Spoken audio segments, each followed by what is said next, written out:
Okay, अब तक हम सीख चुके हैं कि कैसे हमें अपनी इन्फॉर्मेशन, पर्सनल इन्फॉर्मेशन और एजुकेशन क्वालिफ़िकेशन, जो हमारी एजुकेशन रिलेटेड इन्फॉर्मेशन है वो फिल करनी है, वो हमने देख ली है।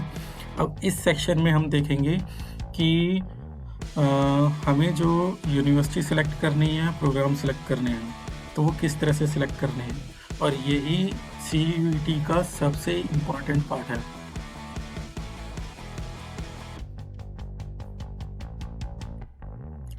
ओके, जैसे मैंने बताया कि ये सबसे इम्पॉर्टेंट पार्ट है इस पूरी एप्लीकेशन फॉर्म सबमिट करने का।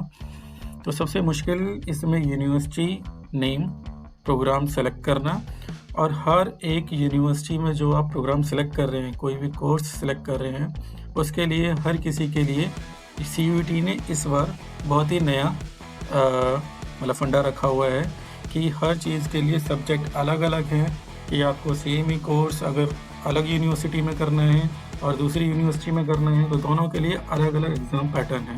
हर एक यूनिवर्सिटी अलग अलग तरीके से आपको कोर्स सेलेक्ट करने के लिए कहेगी। तो इस वीडियो में हम ये समझेंगे कि हमें किस तरह से यूनिवर्सिटी सेलेक्ट करनी है, किस तरह से प्रोग्राम सेलेक्ट करने हैं, और उसके बाद में ये समझेंगे कि लिस्ट ऑफ सब्जेक्ट कि कौन कौन से सब्जेक्ट ज़रूरी हैं किस किस स्टूडेंट के लिए।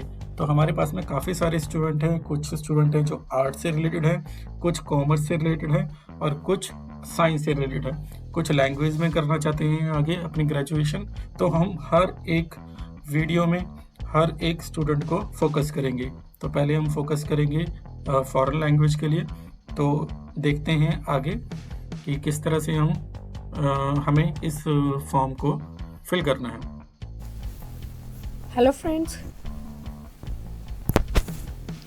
इस वीडियो में हम कवर करने वाले हैं एक बहुत इम्पॉर्टेंट पार्ट कि जो आपको यूनिवर्सिटी सेलेक्ट करनी है और जो प्रोग्राम सेलेक्ट करने हैं CUET के फॉर्म फिल करने में। तो इस पार्ट को आपको बहुत ध्यान से देखना है। इस पार्ट में मैं कवर कर रही हूँ कि अगर आपको BA फॉरेन लैंग्वेज से करनी है, या फिर आपको किसी इंडियन लैंग्वेज में अगर आपको BA करनी है, तो हम पहले उस वाले पार्ट को देख रहे हैं। और हमारी कौन कौन सी यूनिवर्सिटीज़ फॉरेन लैंग्वेज कराती है। जो फेमस यूनिवर्सिटीज़ है उसमें JNU आता है, हमारा IFLU आता है, वो यूनिवर्सिटी ऑफ हैदराबाद के अंडर है, और आपकी दिल्ली यूनिवर्सिटी है, आपकी जामिया यूनिवर्सिटी है। ये कुछ फेमस यूनिवर्सिटीज़ हैं। इसके अलावा कुछ और यूनिवर्सिटीज़ भी हैं, तो आप एक बार उसको आप ऑनलाइन चेक कर सकते हैं कि और कौन सी यूनिवर्सिटीज़ है। बट जो फेमस यूनिवर्सिटीज़ है उसमें फर्स्ट आपका JNU आता है, दूसरा DU आता है, थर्ड आपका आता है जामिया मिलिया इस्लामिया, एंड आपका IFLU आता है जो कि यूनिवर्सिटी ऑफ हैदराबाद के अंडर है। ठीक है, तो हम अपना भी फर्स्ट पार्ट को कवर कर रहे हैं, जिसमें हम चेक देखेंगे कि लेट से आपको फॉरेन लैंग्वेज के लिए एडमिशन JNU में लेना है। तो हम यहाँ पर अपनी यूनिवर्सिटी को सिलेक्ट करेंगे। पहले मैं आपको एक बार थोड़ा सा दिखा देती हूँ पूरा। तो आप एक तरह से प्रोग्राम सिलेक्शन वाले पार्ट के अंडर हैं, और यहाँ कुछ इंपॉर्टेंट नोट है जो आपको अप्लाई करने से पहले एक बार पढ़ लेना है कि इसमें ये कह रहा है कि आप एक से ज़्यादा यूनिवर्सिटीज़ में अप्लाई कर सकते हैं। एटलीस्ट आपको एक यूनिवर्सिटी में अप्लाई करना है, और आप मोर देन वन यूनिवर्सिटी में भी अप्लाई कर सकते हैं। उसके बाद ये बोल रहे हैं कि अप्लाई करने से पहले हर एक यूनिवर्सिटी के वेबसाइट पर जाकर, जिस भी यूनिवर्सिटी में आप अप्लाई करना चाहते हैं उस यूनिवर्सिटी की वेबसाइट पर जाकर वहाँ का एक जो एलिजिबिलिटी क्राइटेरिया होता है कोर्स के लिए, वो आपको ज़रूर चेक करना है। इसके बाद after this you may select one or many universities and their respective programmes. आप एक ही यूनिवर्सिटी में मोर देन वन प्रोग्राम भी सेलेक्ट कर सकते हैं। मोर देन वन प्रोग्राम का मतलब है कि अगर आप चाहते हैं कि आप BA जर्मन लैंग्वेज में करना चाहते हैं, ये आपकी फ़र्स्ट प्रायोरिटी है। सेकेंडली आप ये चाहते हैं कि सेकेंड प्रायोरिटी आप डालना चाहते हैं कि आप BA स्पेनिश लैंग्वेज में करना चाहते हैं। थर्ड आपकी प्रायोरिटी है लेट से कि आप BA फ्रेंच लैंग्वेज में करना चाहते हैं। तो आप ये तीनों प्रायोरिटी JNU के फॉर्म में सेलेक्ट कर सकते हैं। JNU के ऑप्शन को आप इन तीनों के लिए सेलेक्ट कर सकते हैं। कैसे कर देंगे वो हम अभी आगे कवर करेंगे। ठीक है, और हर एक चॉइस के बेस पर जो आप चॉइस लेंगे उसके अकॉर्डिंग ही आपको CUET के एग्ज़ाम में अपीयर होना है मतलब क्योंकि जो आपका सिलेबस है वो उसी के अकॉर्डिंग कवर होगा आपके एग्ज़ाम में CUET के। तो अब हम स्टार्ट करते हैं। हमने लेट से हम पहले सेलेक्ट कर रहे हैं, मेरी फ़र्स्ट प्रायोरिटी है कि मुझे जो BA करनी है वो मुझे जर्मन लैंग्वेज में करनी है और मेरी फ़र्स्ट प्रायोरिटी लेट से JNU है। तो यूनिवर्सिटी यहाँ प्रायोरिटी नहीं है, बट हाँ मतलब मैं चाहती हूँ कि मुझे JNU से फर्स्ट प्रायोरिटी में मैं जर्मन लैंग्वेज को प्रेफरेंस देना चाहती हूँ। तो मैं यहाँ पर JNU सेलेक्ट करती हूँ। JNU का मतलब जवाहरलाल नेहरू यूनिवर्सिटी। ये मैंने जवाहरलाल नेहरू यूनिवर्सिटी सेलेक्ट कर लिया है यहाँ से। अब मैं यहाँ से प्रोग्राम सेलेक्ट करूँगी। अगर हम यहाँ लिस्ट में देखें, ड्रॉप डाउन लिस्ट में जो BA है JNU में वो पर्शियन लैंग्वेज में है, Pashto, Arabic, Japanese, Korean, Chinese, French, German, Russian, Spanish, ये सभी आपकी फ़ॉरेन लैंग्वेजेस हैं। इसके अलावा आपकी मंगोलियन हो गया, पश्तो, ये सारे BA ऑनर्स के आपके प्रोग्राम हैं फ़ॉरेन लैंग्वेजेस में। उसके अलावा JNU में सर्टिफिकेट ऑफ प्रोफिशिएंसी भी ये कराते हैं। Certificate of proficiency kind of diploma programme.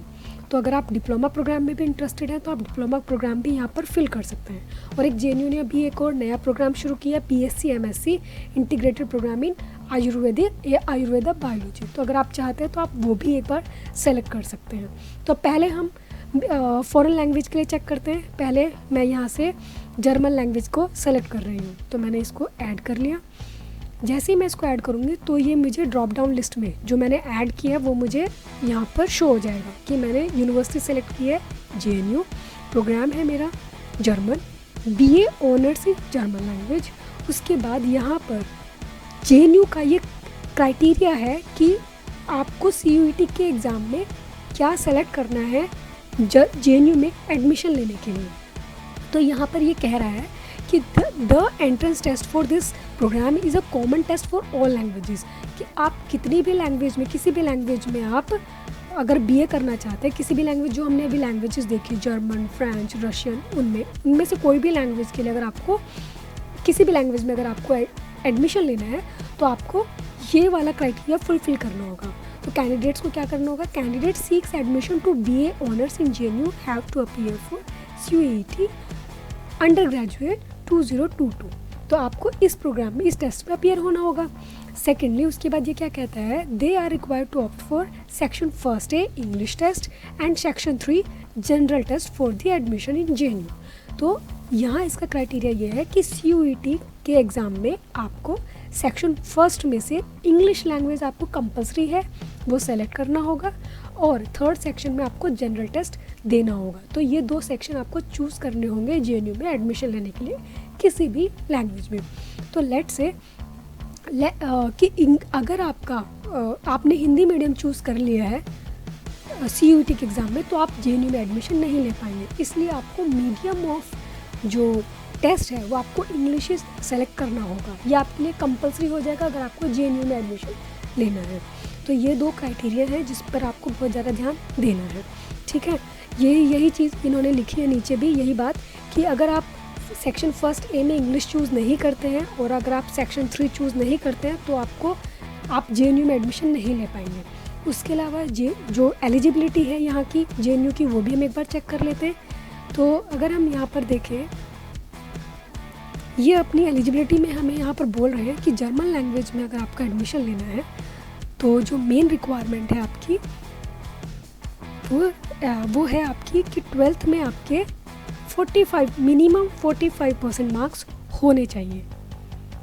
तो ये अगर हम देखें यहाँ पर, ये हमें बोल रहे हैं कि आपका 12th या फिर इक्विवेलेंट कोई भी एग्ज़ाम अगर आप दे रहे हैं तो उसमें आपके मिनिमम 45% मार्क्स होने चाहिए BA में एडमिशन लेने के लिए। सेकेंडली यहाँ पर एक कंडीशन और मेंशन है कि ये अगर कुछ तो हमारे स्टेट बोर्ड्स होते हैं, CBSE बोर्ड हो गया, लाइक बिहार बोर्ड हो गया, UP बोर्ड हो गया, हरियाणा बोर्ड हो गया। इसी तरह से कुछ बच्चे, जैसे अगर हम फॉर एग्ज़ाम्पल कंसीडर करें कि जो बच्चे मदरसे में पढ़ते हैं उनके लिए डिफरेंट तरह के बोर्ड्स हैं। तो उन्होंने यहाँ पर वो एग्ज़ाम्पल दिए हुए हैं कि आप अगर इन पर्टिकुलर एफिलिएटेड बोर्ड से आपने एग्ज़ाम पास किया है तो उस केस में आप एलिजिबल हैं JNU में एडमिशन लेने के लिए। तो ये तो बात हो गई हमारी जर्मन लैंग्वेज की। सिमिलरली आप दूसरा कोर्स फिर से यहाँ पर चूज़ करना चाहते हैं, लेट्स से हम सेकंड चॉइस डालना चाहते हैं कि हम फ्रेंच लैंग्वेज में एडमिशन लेना चाहते हैं, लेट्स से। तो अभी ये थोड़ा सा स्लो हो रहा है।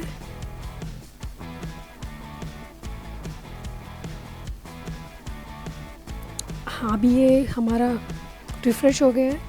तो फिर से मैं JNU सेलेक्ट करती हूँ और JNU सेलेक्ट करने पर ये JNU सेलेक्ट किया और प्रोग्राम लेट से मुझे अब चूज़ करना है फ्रेंच लैंग्वेज, मतलब मैंने मोर देन वन ऑप्शन चूज़ करना है। तो मैं यहाँ पर इसको ऐड करूँगी और इसके लिए भी अगर हम देखें हमारा जर्मन तो ऑलरेडी है, फ्रेंच भी हमारा यहाँ पर ऐड हो गया है और इसके लिए भी आपका सेम क्राइटेरिया है जो यहाँ पर है, ठीक है। तो लेट से अब हम फिर से एक और कोर्स हम ऐड करके देख सकते हैं। ये हमारा फिर से हम JNU सेलेक्ट कर रहे हैं और हम एक और थर्ड लैंग्वेज लेट से यहाँ पर रशियन चूज़ कर लेते हैं, तो वो हमारा ऐड हो जाएगा। इसके लिए अगर आप देखेंगे अब हमारी 3 लैंग्वेज यहाँ पर ऐड हो चुकी है और तीनों के लिए जो क्राइटेरिया है वो सेम है, ठीक है। इसके अलावा अब मान लीजिए तो हमने JNU को सेलेक्ट कर लिया। अब अगर आप DU से, दिल्ली यूनिवर्सिटी से अगर आप करना चाहते हैं तो हम यूनिवर्सिटी ऑफ दिल्ली को सेलेक्ट करेंगे। यूनिवर्सिटी ऑफ दिल्ली यहाँ पर ये रहा है हमारे ड्रॉप डाउन में, इसमें हम प्रोग्राम को सेलेक्ट करेंगे। अगर हम देखें तो जो हमारी फॉरेन लैंग्वेज है, फॉरेन लैंग्वेज में हमारे पास हो गया Persian, French, German, Italian, Spanish. तो लेट से मैं यहाँ से फिर से फ्रेंच सेलेक्ट कर लेती हूँ लेट से। और इसके बाद मैं एक और चीज़ यहाँ पर पहले बता देती हूँ मैं आपको कि programme name French honours in university of Delhi. तो यहाँ पर आपका जो क्राइटेरिया है, जो रिक्वायरमेंट है वो क्या है कि आपको CUET के फॉर्म में फ्रेंच लैंग्वेज चूज़ करनी होगी प्लस कोई एनी 3 सब्जेक्ट फ्रॉम सेक्शन 2 आपको चूज़ करने होंगे। सेक्शन 2 क्या है आपका? सेक्शन 2 है जो आपका डोमेन है। डोमेन मतलब जो आपके पास 12th के सब्जेक्ट्स हैं। अब आपके 12th के सब्जेक्ट्स, लेट से आप आर्ट्स के स्टूडेंट हैं और आपके पास 12th में है हिस्ट्री, इकोनॉमिक्स, पॉलिटिकल साइंस, तो आप यहाँ पर 3 सब्जेक्ट हिस्ट्री, पॉलिटिकल साइंस और इकोनॉमिक्स चूज़ कर सकते हैं प्लस फ्रेंच चूज़ कर सकते हैं। लेट्स से आप मेडिकल बैकग्राउंड के हैं तो उस केस में आप फिज़िक्स, केमिस्ट्री और बायोलॉजी चूज़ कर सकते हैं फ्रेंच लैंग्वेज के साथ में। अगर आप let's say non medical side से, नॉन मेडिकल मतलब आपके पास मैथमेटिक्स है और बायो नहीं है, तो उस केस में आप चूज़ कर सकते हैं फिज़िक्स, केमिस्ट्री, मैथमेटिक्स। आप कॉमर्स बैकग्राउंड से है तो उस केस में आप अपने जो अकाउंटेंसी है, आपका बिजनेस वाला जो सब्जेक्ट है प्लस आपका इकोनॉमिक्स या फिर कोई और सब्जेक्ट आपके पास है तो वो यहाँ पर ऐड कर सकते हैं प्लस फ्रेंच लैंग्वेज चूज़ कर सकते हैं। या फिर इन्होंने दूसरी कंडीशन एक और दी है, और या तो आप ये वाला पैटर्न चूज़ कर लीजिए या फिर आप क्या करिए कि any one from section 1। Any one from section 1 का मतलब है यहाँ पर आप लैंग्वेज कोई भी चूज़ कर सकते हैं कि आप लेट से ज़रूरी नहीं है आपको फ्रेंच लैंग्वेज ही चूज़ करनी है, आप यहाँ पर इंग्लिश लैंग्वेज भी चूज़ कर सकते हैं या फिर आप यहाँ पर हिंदी लैंग्वेज भी चूज़ कर सकते हैं। तो लेकिन आपको इस चीज़ का बहुत ज़्यादा ध्यान देना होगा कि अगर आप लेट से JNU में एडमिशन ले रहे हैं तो आपको यहाँ पर मस्ट है इंग्लिश लैंग्वेज ही चूज़ करना पड़ेगा। तो उस केस में आपके पास फर्स्ट सेक्शन में फिर चॉइस नहीं रहेगी हिंदी को चूज़ करने की, क्योंकि आप इंग्लिश ऑलरेडी चूज़ कर चुके हैं। तो अगर आपको JNU में एडमिशन नहीं लेना है और आपका टारगेट सिर्फ DU है, उस केस में आप मीडियम ऑफ जो पेपर है वो आप यहाँ पर हिंदी भी चूज़ कर सकते हैं। अब आपने यहाँ पर सेक्शन 1 में से कोई एक लैंग्वेज चूज़ कर ली है, आप हिंदी चूज़ कर लीजिए, आप इंग्लिश चूज़ कर लीजिए, आप फॉरेन लैंग्वेज चूज़ कर लीजिए। ये मैं आपको बता रही हूँ यूनिवर्सिटी ऑफ दिल्ली के अकॉर्डिंग। प्लस उसके साथ आप कोई 3 सब्जेक्ट सेक्शन 2 से चूज़ कर सकते हैं। वही सेम पैटर्न जो हमने अभी पहले डिस्कस किया था कि अगर आप आर्ट्स के हैं तो आपके पास जो आर्ट्स के जो मेजर 3 सब्जेक्ट है वो चूज़ कर सकते हैं, और मेजर या फिर आपको जो भी अच्छे सब्जेक्ट लगा, आपको फिजिकल एजुकेशन भी अच्छा लगता है, आपको आप उसमें अच्छे हैं तो आप वो भी चूज़ कर सकते हैं।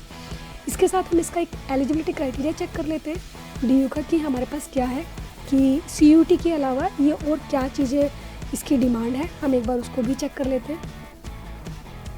तो अगर हम यहाँ पर देखें,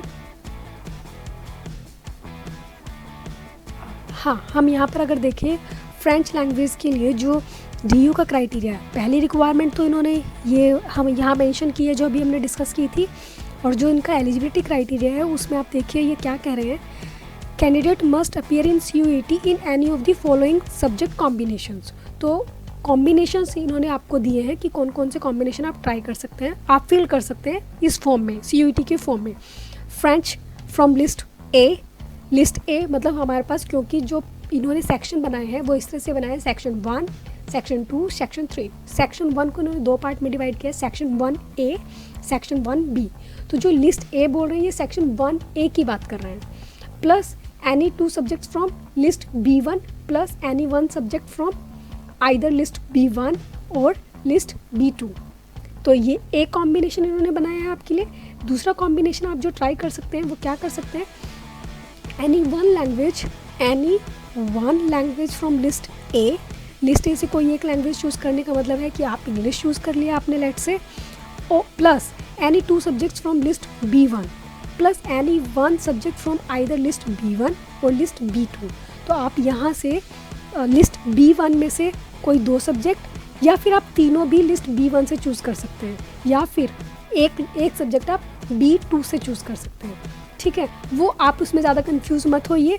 वो जब हम यहाँ पर चूज़ कर रहे हैं ये सब्जेक्ट, वो जब हम डोमेन वाली बात करेंगे तो वहाँ पर हमारा क्लियर हो जाएगा। ठीक है, उसके बाद हम बात करते हैं यहाँ पर ये जो फाइनली एडमिशन देंगे आपको, ये मेरिट लिस्ट बनाएंगे कंसर्न सब्जेक्ट पे। जो आपने यहाँ पर चूज़ किए हैं सब्जेक्ट, जो भी यहाँ पर आप सब्जेक्ट चूज़ करोगे उनके मार्क्स के बेस पर ही ये मेरिट लिस्ट को बनाएंगे। स्पेसिफिक सब्जेक्ट मतलब एक तरह से 4 सब्जेक्ट जो आपके हो जाएंगे, क्योंकि आपने 3 सब्जेक्ट ये हो जाएंगे एनी 3, और एक सब्जेक्ट आपकी यहाँ से लैंग्वेज हो जाएगी। वो लैंग्वेज आपकी फ्रेंच हो सकती है, इंग्लिश हो सकती है, हिंदी हो सकती है, कोई भी लैंग्वेज जो आप चूज़ करेंगे।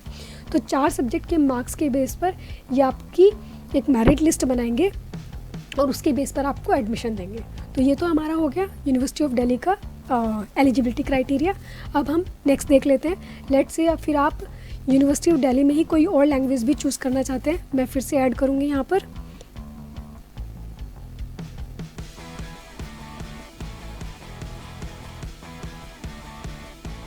अब यहाँ पर DU का ही दूसरा कोर्स सेलेक्ट कर लेते हैं यूनिवर्सिटी ऑफ दिल्ली से ही। ये हमने सेलेक्ट किया, यहाँ से हम इसका दूसरी लैंग्वेज हम चूज़ करना चाहते हैं। पहले हमने लेट से फ्रेंच चूज़ की थी, अब हम चूज़ कर लेते हैं जर्मन लैंग्वेज। वैसे तो आप जितने चाहे लैंग्वेज चूज़ कर सकते हैं, लेकिन जो आप CUET के फॉर्म में मैक्सिमम चूज़ कर सकते हैं वो आप मैक्सिमम 2 लैंग्वेज चूज़ कर सकते हैं, और एक जो आपकी मीडियम ऑफ इंग्लिश है वो आपकी हिंदी हो सकती है, इंग्लिश हो सकती है, या फिर आपकी कोई रीजनल लैंग्वेज हो सकती है। तो आप maximum of 3 language first part से 1A और 1B से चूज़ कर सकते हैं। तो ये जैसे ही मैं इसको यहाँ पर ऐड करूँगी ये मुझे यहाँ पर विजिबल हो जाएगा। सेम इसके लिए भी सेम ही हमारी रिक्वायरमेंट अगर हम देखें तो, और एलिजिबिलिटी भी इसके लिए सेम ही होगी।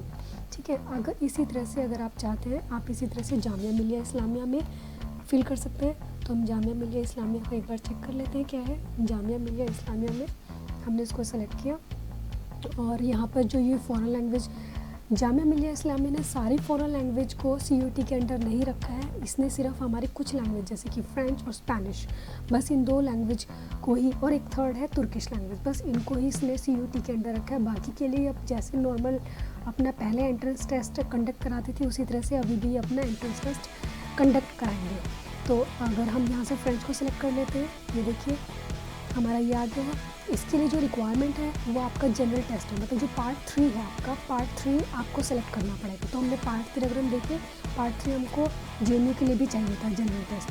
तो एक तरह से जामिया की कोई और रिक्वायरमेंट नहीं है, बस आपको पार्ट 3 देना होगा। बाकी अगर हम इसकी एलिजिबिलिटी क्राइटेरिया एक बार देख लेते हैं कि इसका एलिजिबिलिटी क्राइटेरिया क्या है हमारे पास। तो हमने चूज़ किया है फ्रेंच लैंग्वेज अभी। तो अगर हम देखें इसका एलिजिबिलिटी क्राइटेरिया है senior secondary certificate, school certificate जो आपका है उसमें मिनिमम आपका 50% मार्क्स होना चाहिए एग्रीगेट, और इन दी सब्जेक्ट कंसर्न। अगर हम फॉरेन लैंग्वेज की बात करें तो 12th में हमारे पास जनरली कोई फॉरेन लैंग्वेज जनरली नहीं होती है, मे भी कुछ स्कूल्स में कुछ बोर्ड्स में होती है, बट अगर हम नॉर्मली देखते हैं तो नहीं होती है। तो उस केस में ये जो हमारे नॉर्मल 50% मार्क्स है टोटल मिलाकर सारे सब्जेक्ट्स में एग्रीगेट, तो वो 50% मिनिमम होना चाहिए। तो ये जामिया मिलिया इस्लामिया की रिक्वायरमेंट है। इसी तरह से अगर आप चाहें तो कोई और कोर्स भी जामिया मिलिया इस्लामिया का दूसरी एक और लैंग्वेज चूज़ कर सकते हैं यहाँ से।